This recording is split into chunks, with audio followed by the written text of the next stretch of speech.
Nathan Fox. I'm an illustrator, cartoon, comic book artist guy. Some of the things I've worked on Dogs of War for Scholastic and Dark Reign Zodiac for Marvel. Currently working on the SFX series for Vertigo quarterly and a short story in there. And I'm also chair of the MFA Visual Narrative program at the School of Visual Arts. I guess I first decided to do comics or art as a career in school, I think, mostly after grad school. But the thing that I think got me going was as an undergrad student in college, or at least in art school as an illustrator. I went in as an animator, but then discovered I was interested in so much more, and having an education in animation, or at least in figure drawing, motion, physics, empathy, all of that really got me engaged to try and figure out how to pull that into my work. And I got a broad education in printmaking, film, some video editing, which was amazing. It really got me into storytelling, and kind of fine arts painting and drawing. And I really got the bug for trying to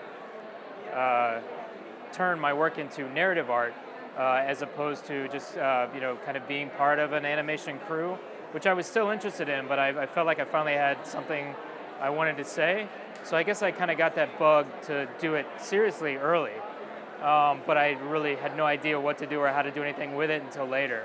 And after grad school, I kind of just hit the pavement, and just pounding the pavement with my portfolio, and eventually kind of leapt off the comics cliff shortly after that. Once I started getting some work and kind of got the confidence to get going, and once all of that happened, the addiction was set.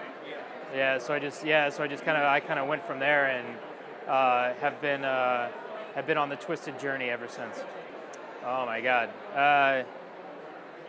Lucian Freud was a massive influence, especially like drawing and painting sculpturally, which I brought into the work that it blew my mind when the first time I came across his paintings in a gallery. So, Taizo Yoshitoshi had an exhibition called Beauty and Violence that came through the Nelson Atkins Museum when I was in undergrad, what I was talking about earlier.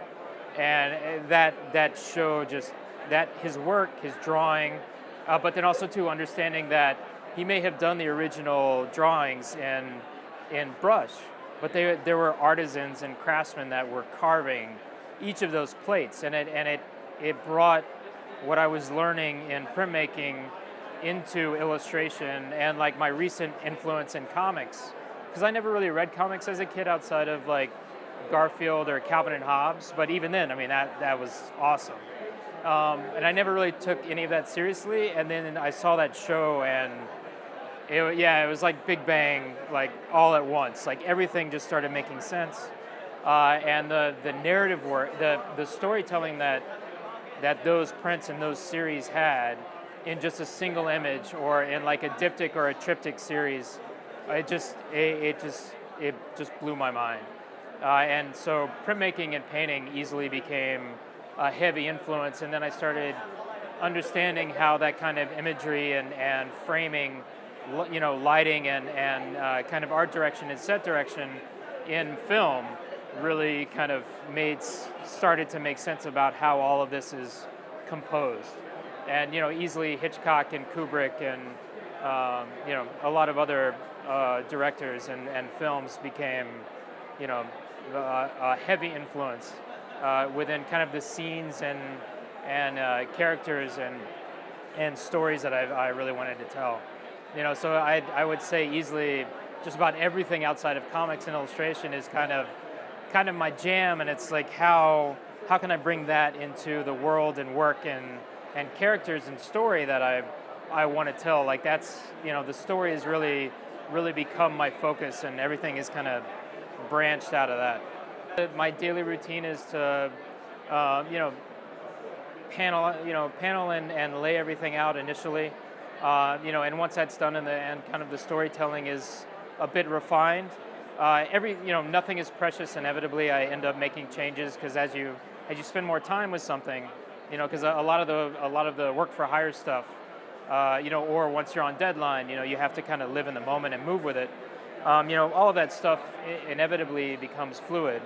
But basically just dealing, spending as much time with the character and stories as possible.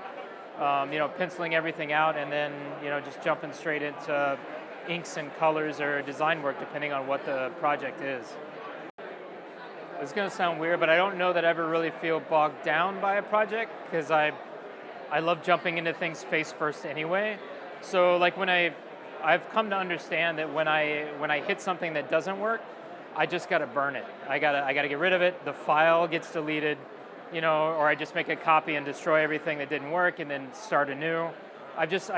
I also work like oversized, so I've come to understand like a comfortable working environment for me is large and immediate and kind of in the moment.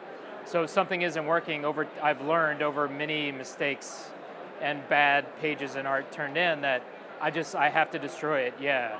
It's like the pinup I'm working on now. It's like I have this thing in my mind, and when it doesn't work, it's like, I got to erase it. I'm on my second sheet of paper now.